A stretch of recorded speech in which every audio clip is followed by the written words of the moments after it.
Welcome to Technia TV. Hello, I am Dr. Sandeep Kumar. Today I am discuss on types of error in hypothesis testing.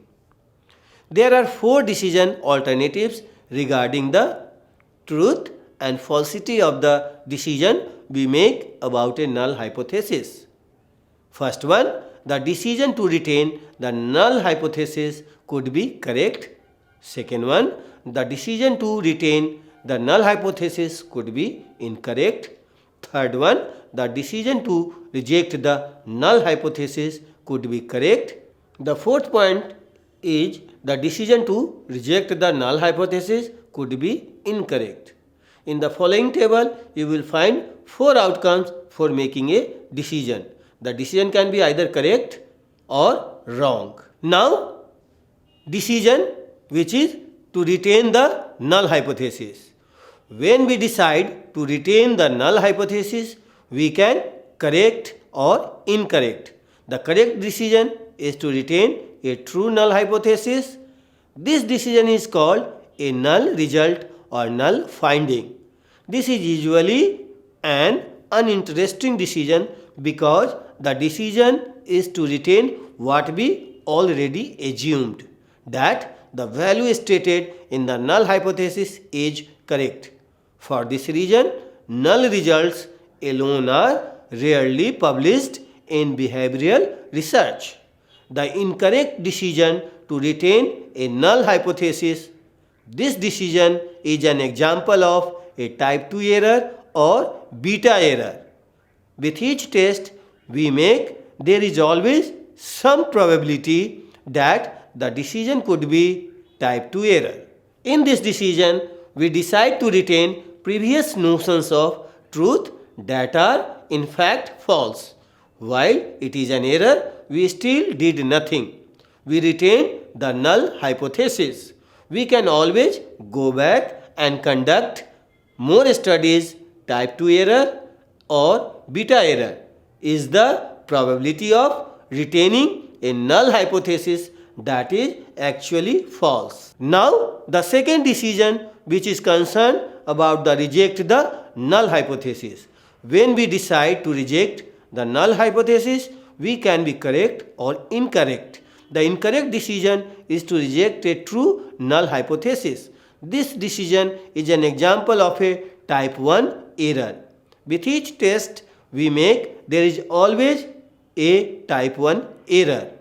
A researcher who makes this error decides to reject previous notions of truth that are in fact true. Making this type of error is analogous to finding an innocent person guilty. To minimize this error, we assume a defendant is innocent when beginning a trial. Similarly, to minimize making a type 1 error, we assume the null hypothesis is true when beginning a hypothesis test. Now, there is a term type 1 error, which is probability of rejecting a null hypothesis that is actually true. Researchers directly control for the probability of committing this type of error. An alpha level is the level of significance or criteria for a hypothesis test. It is the largest probability of committing a type 1 error that we will allow and still decide to reject the null hypothesis. Since we assume the null hypothesis is true, we control for type 1 error by stating a level of significance. The level we set, called the alpha level, is the largest probability of committing a type 1 error that we will allow and still decide to reject the null hypothesis.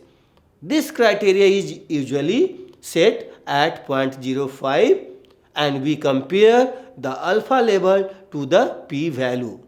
When the probability of a type 1 error is less than 5%, we decide to reject the null hypothesis, otherwise we retain the null hypothesis. The correct decision is to reject a false null hypothesis. There is always some probability that we decide that the null hypothesis is false when it is indeed false.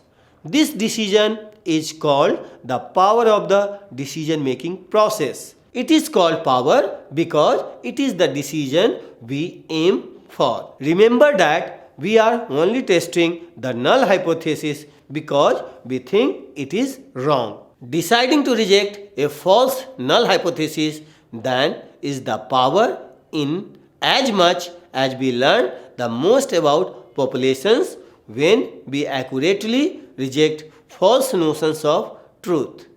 This decision is the most published result in behavioral research.